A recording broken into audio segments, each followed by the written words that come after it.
সেটা ওই দিন ছিল যেটা সব চেঞ্জ করে দিল। আমি একটা সিম্পল গাই ছিলাম। আমার কাছে friends, family, stable job, even কি একটা বিউটিফুল ওয়াইফও ছিল। আমার ভবিষ্যৎ উজ্জ্বল দেখাচ্ছিল। কিন্তু এই লাস্ট 3 বছরে সব ধ্বংস হয়ে গেল। এখন আমি একটা sad reminiscence of my past self. প্যারেন্টসের সাডেন ডেথের পর আমি ডিপ্রেশনে চলে গেছিলাম। আমি আমাকে নিতে পারিনি আর। ব্যক্তিগত আর কাজের জীবনে আমি আর ফোকাস করতে পারছিলাম না। মার্কেট ক্র্যাশ হওয়ার পর আমাদের ব্যবসা পুরো ডুবে গেছিলো। এরপর শুরু হলো ছাঁটাই। আর এটা আমার খুব গার্ড ফেটে গেল, কেন আমি জানতাম আমি আমার জব হারিয়ে ফেললাম। আর সেটাই হলো, আমি আমার জব হারিয়ে ফেললাম। মনের শান্তির জন্য যে বন্ধুদের কাছে যাবো সেটাও তো হলো না। সব তো দেশ ছেড়ে পালিয়েছি জবের জন্য। এত হারামি সালা যে দেশেও থাকতে চায় না। আর যারা ছিল তারা সব সাপ বেড়ালো। এরা তো তাও ঠিক আছে, আসল সাপ তো আমার ওয়াইফ। কিন্তু এখন যখন ভেবে দেখছি ও আমাকে কোনোদিন ভালোবাসেনি। ও আমার শুধু টাকাকে ভালোবেসেছে। কেন কি একটা গোল্ড ডিগ। জব হারানোর 1 উইক পর দেখি ঘরে কোনো ওয়াইফ নেই। সারা দুপুর আমি খুঁজলাম কিন্তু পেলাম না। তার বদলে দরজা নক করলো একটা হারামি লয়ার, ওয়াইফের ডিভোর্স পেপার নিয়ে। অনেক কোর্ট কাছারির পর জাজ আমার ডিভোর্স সেটেলমেন্টে বড় একটা কোপ মারলো, যেখানে আমি আমার বাড়ি, গাড়ি, টাকা, সম্মান সব হারিয়ে ফেললাম। এখন আমি দুটো জব করি ওই এক্স ওয়াইফের অ্যালামনি পে করার জন্য, আর নিজে রুমমেটের সাথে শেয়ারে থাকতে হয়। আর সব হচ্ছে ওই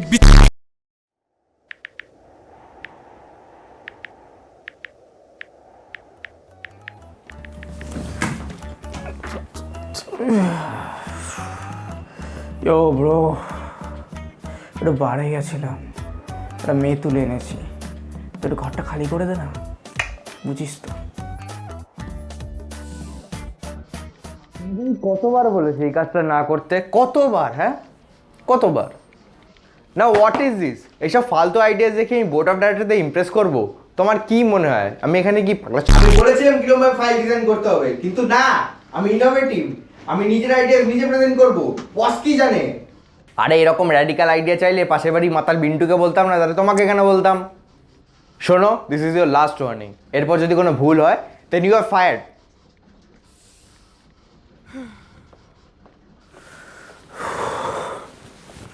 এখন আমি কোন মুখে ডিরেক্টরদের এই ফাইলটা দেখাবো?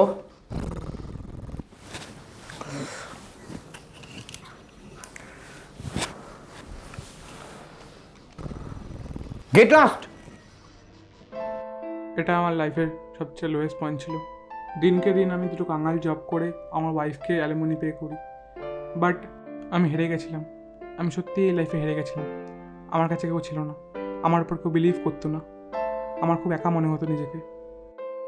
কিছু কিছু দিন মনে হতো সব একবারে শেষ করে দিই।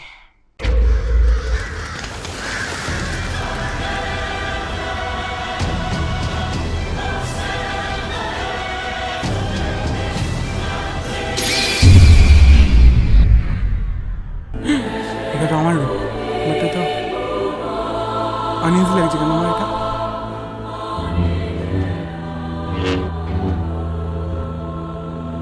একবার আইডিয়া দেখুন, সারা সবাই কাজ করে প্লিজ একবার দেখলে ভালো হবে। এ ফালতু কথা বকো না তো, এখান দিয়ে বেরো। তুমি আমার সময় নষ্ট করো না। কি কি এটা? আপনার বউয়ের ডিভোর্স পেপার তাড়াতাড়ি সাইনটা করে দিন। আমাকে দুটো বাড়ি আর ভাঙতে যেতে হবে, ঠিক আছে? আই এম সরি, আমরা আমাদের সর্বোচ্চ ট্রাই করেছি, but it was too late.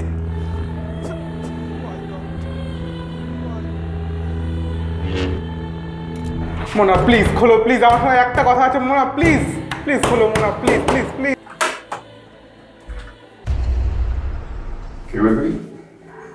দাঁড়াও, আসছি। প্লিজ আমার ঢুকতে দাও, আমার ওয়াইফ মোনার সাথে কথা বলার আছে। প্লিজ একবার, একবার, জাস্ট একবার। মনা, মনা তোর ওয়াইফ ছিল, এখন আমার গার্লফ্রেন্ড। কি আর কত মনে করবি? দেখলি তো তুই কলপ্যাথেটিক। কি রে, তুই ওটা বেঁচেই করছিস? আমি ভাবলাম তুই কবে মারা যাবি। তুই যদি না জানাতিস কত ভালো হতো বলতো। আমার কাছে একটা আইডিয়া আছে, তুই জাস্ট মরে যা। হ্যাঁ, মর মর মর মর মর মর মর মর মর মর মর মর মর মর মর মর। আরে ব্রো উঠে গেলি?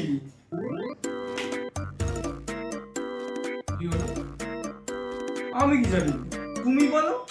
আমি আর রুদ্রনীল ক্লিনিকে বসেছিলাম, দিয়ে বিশ্বজিৎরা কল করলো, বললো বিপ্লব তোর রুমের রাস্তায় নেশা করে পড়ে গেছে। দিয়ে আমি আর রুদ্রনীল তোকে নিয়ে আসলাম, আর বাকিরা তো bro bro bro bro bro একটা গুড নিউজ আছে।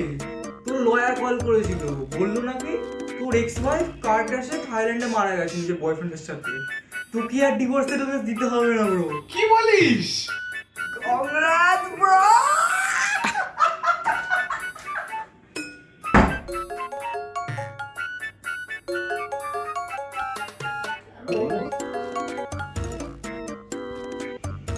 হ্যালো জয়জিৎ, কোথায় তুমি? তোমাকে 41 বার কল করছিলাম, তোমার কোনো খবর পাওয়া যাচ্ছে না। সরি স্যার, আমার জ্বর ছিল। ঠিক আছে, ওইসব ছাড়ো। তোমার আইডিয়াটা আমি দেখালাম বোর্ড ডাইরেক্টরদের, আর ওদের আইডিয়াটা বেশ লেগেছে। ওরা তোমার সাথে দেখা করতে চায়। Will be getting huge promotion, তোমাকে প্রজেক্ট ম্যানেজার বানাবে। তুমি একটা কাজ করো, তুমি নেক্সট ফ্রাইডে আফটারনুন অবশ্যই জলদি চলে আসবে। আমি ভাবতাম আমাদের ওয়ার্ল্ডে উচিহারা আর জাস্ট আ মিথ, এটা বয়স্করা ভিডিওটাতে ভয় দেখানোর জন্য বলতো।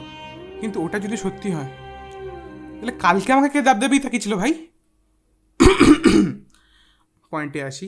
আমি অনেক বুকস অ্যান্ড আর্টিকেলস পড়লাম এই উচিয়া মাইথোলজি নিয়ে। এখানে বলছে উচিয়াদের কাছে একটা পাওয়ার থাকে মানুষদের গেঞ্জুস্তুতে ফেলে দেওয়ার।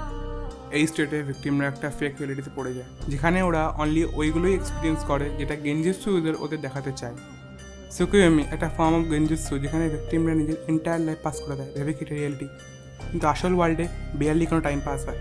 আর যখন ভিকটিমরা মারা যায় ওল্ড এজ গেঞ্জুস্তুতে, তারা রিয়েল ওয়ার্ল্ডেও পটল তোলে, এটা না জেনে যে সবটাই ফেক। 5 বছর কেটে গেছে সেই অলৌকিক দিন থেকে। এখন আমার কাছে সব আছে, কোম্পানির সিইও, গ্যারেজে 4টে সুপার কার, ভালো বন্ধুরা, আমি কি আরেকটা বিয়েও করেছি। এইবার আমার বউ আমাকে সত্যিই ভালোবাসে, শুধু আমার টাকার জন্য না। তুমি বলতে পারো আমার কাছে সব আছে এখন, কিন্তু তাহলে আমি খুশি না কেন?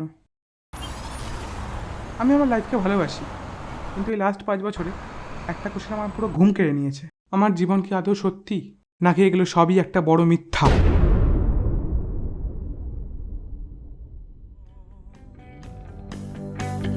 তুমি দেখছো তাকে, ভাবছো যাকে, সে আসল মানুষ নয়।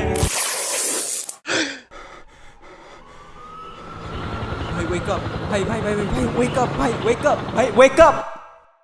সে বেঁচে আছে শহরের এক কোণে, সে মৃত মানুষের চিৎকার শোনে।